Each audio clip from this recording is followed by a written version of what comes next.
the face of this, we learned more about that FISA application. It was everything I said it was. Everything I said it was. And it has been my position from day one, when I put this thing together way back in March 2017, that those applications or that application needed to be released so we could get to the bottom of this. And then I'm watching some former Obama mouthpiece on my favorite cable channel say, yeah, but Carter Page had already left the campaign. Carter Page had already left the campaign. It's about the dossier. Carter Page was an excuse by the FBI to surveil the Trump campaign. It's not about Carter Page, who's an innocent man, as I've said over and over again, walking the streets who they've never charged. And yet he was surveilled for a year by his government. For a year, unknowingly. They're reading his texts, reading his emails, listening on his phone calls, and they got nothing. Nothing. Here's what I said March 2017. I would encourage my colleagues at Fox to listen to this. I said 2017. Cut 2, go. Let me just say this. Where does it go from here? They ought to release both FISA court applications where they sought the warrant. The one in the summer and the one in October. So we know exactly what they were doing. That's number one. Number two, Congress needs to see the daily presidential intelligence briefings over the past year or so. Those are the beginnings of a serious investigation. Number three, for the Republicans in Congress, you control the majority. If the Democrats do not want to assist, and they won't, because I was starting to think Chuck Schumer and the others are participating in all this cover-up activity, then plow ahead without them. But this is important to the country. We cannot have a sitting presidential administration unleashing 6 federal agencies, intelligence and law enforcement. I don't mean the president personally sitting there and saying, you know what, Valerie, let's go get him. Obviously, the Attorney General and the FBI were involved in this. This is how you get a FISA court application prepared and submitted. Do you think former President Obama was involved in this? And if so, how much was he involved? I'm not Nostradamus here. I just think that we ought to find out. But I will tell you this. He's more involved than he says. I mean, it's his executive branch. It's his Justice Department. All right, that's enough. It's always been key to get to the FISA applications and key to get to the presidential daily briefing. Nobody's talking about it. I keep talking about that. What did Obama know? Well, what was he told? We need both of those. We, the people. We need both of those. They don't need to redact 99% of what's in the FISA application. That's unnecessary. But they did use opposition research paid for by the Hillary Clinton campaign and the DNC to get a FISA application. But that's not enough. In March, I pointed my finger at these FISA judges, that they weren't doing their jobs. Cut 3, go. Is this, based on your knowledge of history, at least the biggest abuse of power and corruption in your lifetime? Because to me, this is Watergate. Are you kidding? This is Watergate times 1,000 to me. When you and I spoke way back in March of last year, and we laid this out, we were called kooks, conspiracy theorists, almost everything we've said, and we didn't have a lot. We were pulling it together. And I was focused specifically on the FISA court because there were leaks about the FISA court. But I want to underscore something tonight, Sean, and it is this. These federal judges sitting on this FISA court act like they have no role in this. Baloney. They were abused. The court was abused. The court was misled. People should be held to account. They read the newspapers now. They watch television now. We presented this judge with the evidence and filed it. Last thing. Congress needs to find out now why these judges, even today, aren't holding these people accountable. Comey said to Trump and... All right, that's enough. Landmark Legal Foundation. I've since moved from president to chairman because I can't work on it on a daily basis. We have a wonderful president there now, Pete Hutchison. But Landmark Legal Foundation filed a motion with the FISA court judge who issued the original warrant And in that motion, we informed the court of the various violations that had taken place, of the dossier and so forth, and how she was misled and that she had an obligation to do something about this, to hold a hearing, to hold people in contempt, and she blew it off. She blew it off. Now, what I go on to say is that the FISA court needs to be abolished and replaced with something that's more akin to a regular court, but still secret.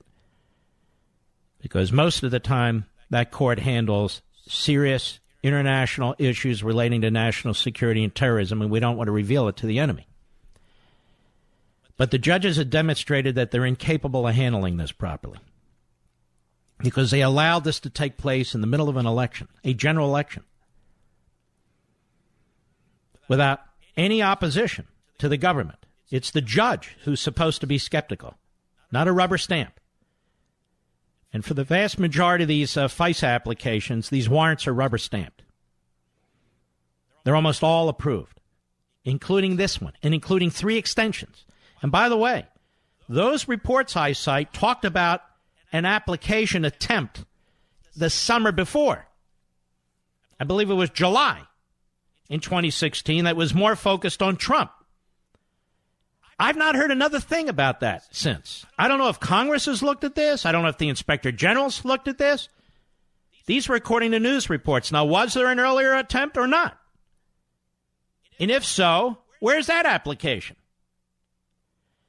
But I've been talking about the release of these applications now since March of 2017. That's 15 months ago. I've been talking about also reviewing these presidential daily briefings 15 months ago. We still haven't seen any of those, because this goes to the heart of the matter. This goes to the heart of the matter. And the FISA court now is incapable of doing the job it was supposed to do when it was set up, I believe, in 1979. Now, the people demanding that ICE be removed because it's actually doing its job, they're insane. But the FISA court failed, and failed miserably. Miserably. There were no grounds for probable cause and a counterintelligence-related warrant. None. It was concocted by the Hillary Clinton campaign, and they laundered their money through a Washington law firm and a Washington slip-and-fall lawyer, who then hired Fusion GPS, and they in turn hired Christopher Steele.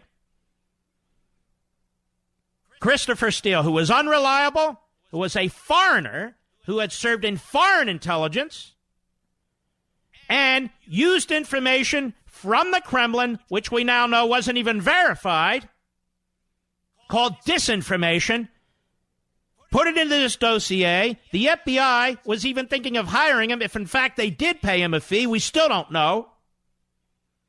And this was the central basis for spying. And not just spying on Carter Page.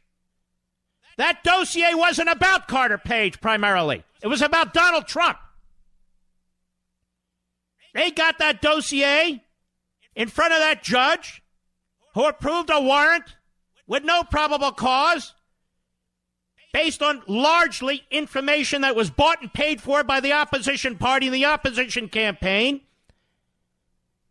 using a straw man to get to a straw man, to use phony Kremlin information that was unverified. That's the spectacle. That's the story. That is the scandal right there. It always has been. But freedom of the press doesn't seem to have encouraged the press to follow this story. I can remember Jake Tapper saying this was all a distraction thrown out there by the Republicans, because the real issue is what Adam Smith keeps talking about as the ranking Democrat on the House Intelligence Committee. And whatever Schiff is talking about, that's the real story, you see. They participated for months in trashing Devin Nunes. Republicans in the Senate trashing Devin Nunes. One of the gutsiest men I've ever met. Still. Brian Stelter. He hasn't admitted that he was a buffoon back then when I was bringing all this up. You have no firsthand knowledge that there was a FISA warrant. That's what he said. Right, Mr. Producer? That's what he said.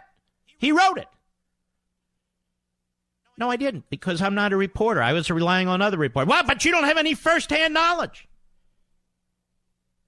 Listen, I wasn't there when Abraham Lincoln was assassinated, but I know he was assassinated. I wasn't there when they built the Golden Gate Bridge, but there it is. You idiot. And he still has no interest with this horrific scandal involving law enforcement, involving our intelligence agencies, involving the Obama administration, involving the FISA court and the FISA judges. This horrific scandal. He's focused on Sean Hannity and Fox. That just shows you what a pea-brain he is. What a clown. Meanwhile, we still have no further information on unmasking. The great Trey Gowdy, who was put in charge of this. Nothing from Trey Gowdy. A true backbencher who's been pushed to the front and shows up everywhere. He's the Lindsey Graham of the House of Representatives. I'll be right back. Mark Levin.